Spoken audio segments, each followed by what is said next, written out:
नमस्कार। चलिए आज बात करते हैं साल 1925 की। ये सिर्फ कोई कैलेंडर का एक और साल नहीं था, बल्कि भारत के इतिहास में एक ऐसा मोड़ था जहां कह सकते हैं कि भविष्य की कहानी लिखी जा रही थी। देखिए, एक तरफ तो आज़ादी की लड़ाई और तेज हो रही थी और वहीं दूसरी तरफ नए नए विचार, नए नए संगठन जन्म ले रहे थे। यही संगठन आगे चलकर भारत की पहचान बनाने वाले थे। तो चलिए इस बेहद अहम साल के पन्नों को पलटते हैं और देखते हैं कि उस साल क्या क्या खास हुआ था। तो इस साल को बेहतर ढंग से समझने के लिए हम इसे 6 हिस्सों में देखेंगे। शुरुआत करेंगे अकादमिक पहलुओं से, फिर चलेंगे राजनीतिक गलियारों में। उसके बाद हम क्रांतिकारी गतिविधियों और नए बन रहे संगठनों पर भी नजर डालेंगे। और आखिर में समझेंगे कि देश की आर्थिक दिशा को लेकर क्या कदम उठाए जा रहे थे। तो चलिए सबसे पहले बात करते हैं शिक्षा की। देखिए, किसी भी देश की नींव तो उसकी शिक्षा व्यवस्था पर ही टिकी होती है और 1925 में भारत में उच्च शिक्षा को लेकर एक बहुत बड़ा कदम उठाया गया था। तो देखिए, तारीख थी 23 मार्च। इस दिन inter university board of India यानी IUB की स्थापना हुई। अब इसका मकसद क्या था? मकसद था कि शिक्षा, संस्कृति और खेल जैसे जो भी जरूरी क्षेत्र हैं, उनमें आपस में सहयोग बढ़ाया जाए। और यही संगठन आगे चलकर 1973 में एसोसिएशन ऑफ इंडियन यूनिवर्सिटीज यानी AIU बन गया, जिसे हम आज भी जानते हैं।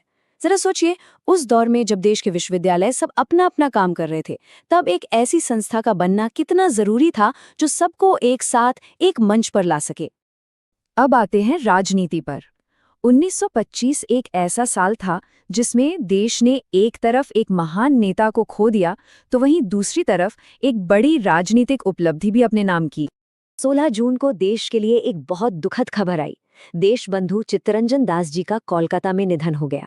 वो स्वराज पार्टी के एक प्रमुख स्तंभ थे और उनका कद कितना बड़ा था, इसका अंदाजा आप इसी बात से लगा सकते हैं कि उनकी अंतिम यात्रा का नेतृत्व खुद महात्मा गांधी ने किया था। ये स्वतंत्रता आंदोलन के लिए वाकई एक बहुत बड़ी क्षति थी।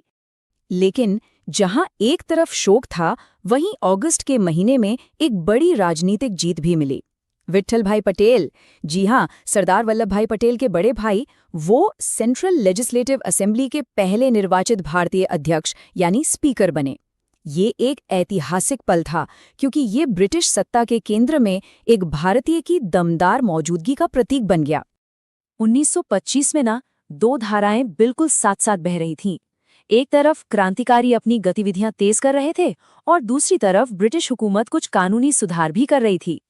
28 जुलाई की तारीख, इस दिन सिख गुरुद्वारा बिल को भारत के गवर्नर जनरल ने पास करके कानून बना दिया। ये कोई मामूली कानून नहीं था। आपको पता है, काफी लंबे समय से गुरुद्वारा सुधार आंदोलन चल रहा था और इस बिल का पास होना सिख समुदाय के लिए अपने धार्मिक स्थलों का प्रबंधन अपने हाथों में लेने की दिशा में एक बहुत बहुत बड़ी जीत थी। और फिर 9 अगस्त, इस दिन एक ऐसी घटना हुई जिसने सच में ब्रिटिश हुकूमत की नींव हिला दी। Kakori train action. हुआ ये कि हिंदुस्तान रिपब्लिकन एसोसिएशन यानी HRA ने सहारनपुर लखनऊ लाइन पर काकोरी में ब्रिटिश खजाना ले जा रही ट्रेन को लूट लिया। और इस एक्शन को अंजाम देने वाले कौन थे? राम प्रसाद बिस्मिल, अशफाक उल्लाह खान, रोशन सिंह और राजेंद्र लाहिड़ी जैसे महान क्रांतिकारी। ये सिर्फ पैसों की लूट नहीं थी, ये तो ब्रिटिश राज के मुंह पर एक सीधी चुनौती थी। अच्छा, वो जो सिख गुरुद्वारा बिल जुलाई में पास हुआ था, वो 1 नवंबर को सिख गुरुद्वारा अधिनियम के रूप में पूरी तरह से लागू हो गया। और इसी के साथ पंजाब सरकार ने एक गजट नोटिफिकेशन जारी किया और शिरोमणि गुरुद्वारा प्रबंधक कमेटी यानी SJPC को आधिकारिक तौर पर मान्यता दे दी। ये आज भी सिखों की एक बहुत प्रमुख संस्था है। 1925 की सबसे बड़ी खासियतों में से एक ये भी थी कि इस साल कुछ ऐसे संगठन बने जिन्होंने आने वाले दशकों में भारत की राजनीति और समाज पर बहुत गहरा असर डाला। चलिए एक एक करके देखते हैं। 27 सितंबर विजयादशमी का दिन था। नागपुर में डॉक्टर केशव बलिराम हेडगेवार ने राष्ट्रीय स्वयंसेवक संघ यानी RSS की स्थापना की। ये एक ऐसे संगठन की शुरुआत थी जो आने वाले समय में भारत की राजनीति और समाज में एक बहुत अहम भूमिका निभाने वाला था। उसी साल दिसंबर के महीने में एक बिल्कुल अलग विचारधारा ने भारत में एक संगठित रूप लिया। कानपुर में एक कम्युनिस्ट सम्मेलन हुआ जहां सत्यभक्त की पहल पर भारतीय कम्युनिस्ट पार्टी यानी CPI के गठन की औपचारिक घोषणा की गई। ये पहली बार था जब ब्रिटिश भारत में काम कर रहे लगभग सभी कम्युनिस्ट समूह एक साथ एक मंच पर आए थे। दिसंबर का महीना एक और ऐतिहासिक पल लेकर आया। सरोजनी नायडू ने भारतीय राष्ट्रीय कांग्रेस के कानपुर अधिवेशन की अध्यक्षता की, और ये कोई मामूली बात नहीं थी। वो कांग्रेस की अध्यक्ष बनने वाली पहली भारतीय महिला थीं। उस दौर में ये महिला सशक्तिकरण की एक जबरदस्त मिसाल थी। पूरे 1925 के दौरान बंगाल में एक और पार्टी का उदय हुआ, वर्कर्स एंड पेजेंट्स पार्टी यानी WPP। ये पार्टी कैसे बनी? ये कांग्रेस और लेबर स्वराज पार्टी के अंदर जो भी प्रगतिशील सोच वाले लोग थे, उनके एक साथ आने से बनी थी। इसका मुख्य उद्देश्य था किसानों और मजदूरों की आवाज को और बुलंद करना। और आखिर में चलिए देखते हैं कि देश के आर्थिक मोर्चे पर क्या हो रहा था। यहाँ भी भविष्य की आर्थिक नीतियों की नींव रखी जा रही थी। 1924-25 के दौरान royal commission on Indian currency and finance, जिसे हम हिल्टन यंग कमीशन के नाम से भी जानते हैं, वो भारत आया।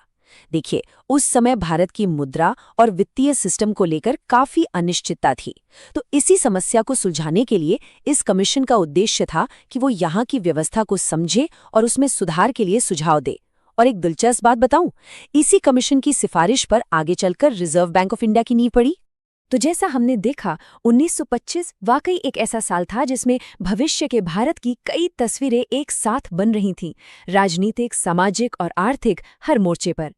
ये सिर्फ घटनाओं का साल नहीं था, बल्कि ये विचारधाराओं के टकराव और निर्माण का साल था। इससे आगे के इतिहास को हम स्टडी फोरकास्ट के वीडियो के अगले भाग में और भी रोचक तरीके से पढ़ेंगे।